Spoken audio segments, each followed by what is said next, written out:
Hello and welcome to, well, Carlin's Worlds. Yeah, that should work. I'm a wanderer, a tinkerer, sometimes a nomad, a military veteran. I do things differently. There will be tinkering. I have a motorcycle, a truck, and a school bus. I live off-grid, so there will be some solar, batteries, inverters, and maybe even some wind. It blows. And that's all I can fit into about 30 seconds. Oh, and please, if you like any of this, it would be really awesome if you could subscribe and click that notify bell. Drop a comment if you have any questions or ideas. Share, like, comment, subscribe, notify. Oh, and Patreon if you're really an awesome kind of person. Cool. On with the show already. Okay, I just wanted to get a shot of this before I unload the bike, because when I hit the dirt that's going to be really hard to see. Nice and clean now. Alright, that's a cord. That's a pretty good air gap. That's pretty much delamination to the extreme. That split is probably about a third of the tire at least. Now, fortunately, that went at low speed. I knew I had a low tire. I didn't have a lot of options, so I figured I'd take a chance. It was 50 miles from work to home. I rode 50 miles an hour, probably about the first 20 miles. And then things started getting worse because I could feel it was really low. It was basically shot. These tires, you can see there's hardly any tread left on them. So at that point I was like, okay, let me just see if I can get it home. I wasn't going to waste my time getting a tow truck. And I wasn't too worried about hurting the tires because it's time for new tires anyway, kind of thing. Obviously I'd rather not blow out, but I guess my point would be this is a Metzler Tourance. Tourance. These are the same kind of tires that I ran on the Alaska trip. They are exceptionally stiff sidewalls. In that I ran this back tire had to be probably just about 0 psi for the last 15 miles. I was running about 25 miles an hour, and I felt like I had decent enough control to keep going. And then when I finally got into town, which is still 15 miles from home, is when the sidewall really let go. So that was a good time to stop, I figured. So I took advantage of the fact that I worked for the post office. I went down to the local branch, not the one I work at, and left my helmet and riding gear with the guy that works there, and started walking for home. And I only walked about a mile, and I caught a ride all the way home, so that worked out really good. But I figured, okay, 15 miles, 3 miles an hour, 5 hours, I'd be home before dark. So I just shaved a few hours off my day, basically. That worked out okay. So, you can buy cheaper tires. These are fairly good tires. They're very nice highway tires. And they do good in the gravel. So I really like them. They are pretty expensive. I probably won't buy this expensive a tire this payday because I don't have the money right now. But I'll probably buy another set. I like them. But they stand up. They have exceptionally stiff sidewalls. And while I don't recommend riding them flat, if it's a choice between being out in the desert at 100 degrees and getting closer to home or to town where you have more options, it's nice to know you could probably get away with it. And when they did blow, basically fall apart, I had plenty of warning. It wasn't like, oh my God, you go from a good tire to a bad tire right away. I didn't feel too bad about running these very low pressure at 50 miles an hour. I felt like I had good control still. So, something to think about. If you got 2 ramps, use them both. One to stand on, one to walk the bike down. Don't ride the bike down the ramp. That's just not a good idea. The red strap I'm going to use to tie the ramp to the truck. That's one of the worst things I see on the videos. You get halfway down and the ramp slides out and then you drop the bike. So I'm going to tie the ramp to the hitch so the ramp can't slide out. and then I'll carefully release the bike. I made that mistake once. I hit the release on one side and the bike just catapulted across.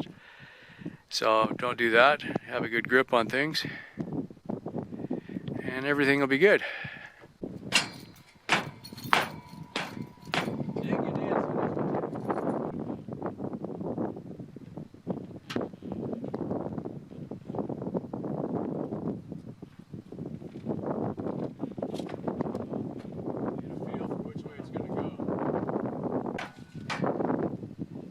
Sometimes this works out good, sometimes not. It makes it less steep once you start coming down.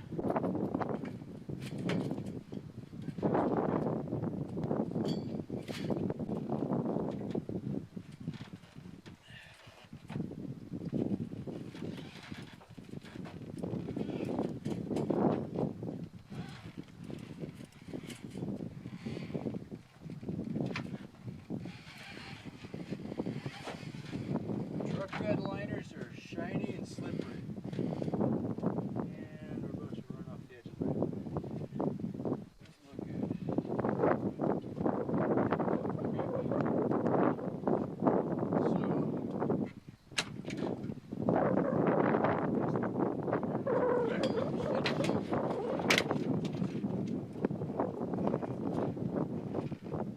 Man, I should be dead by now. How about that?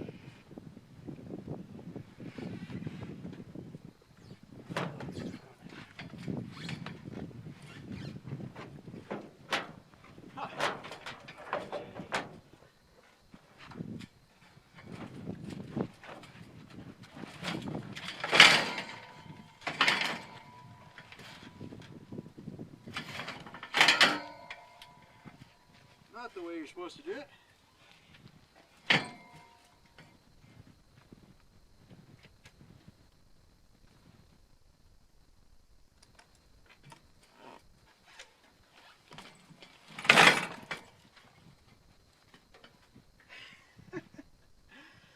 Well, the old guys will say any landing you walk away from is a good landing. That ain't the way I was planning it.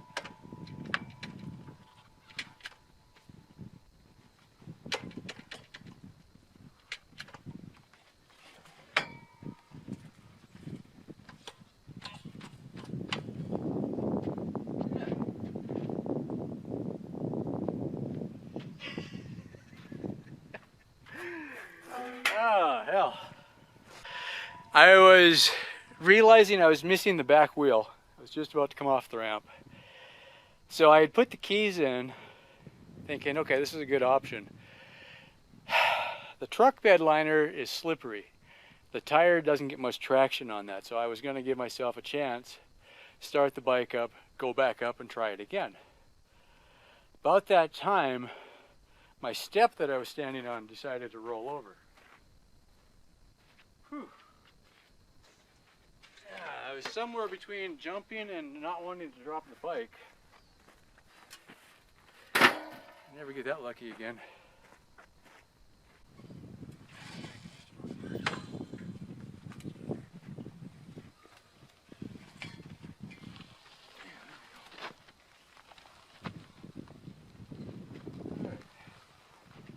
Tire's already pretty much wasted.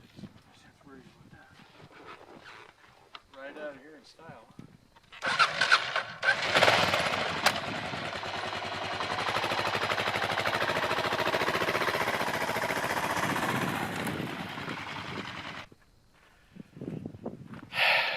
Okay. I don't think there's anything I can say to follow that up.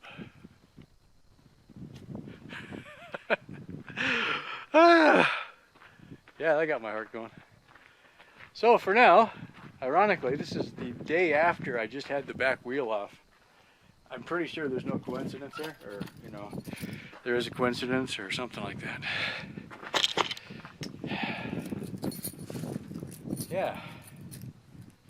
So on the list has been tires, tubes, chain, sprockets, rear shock.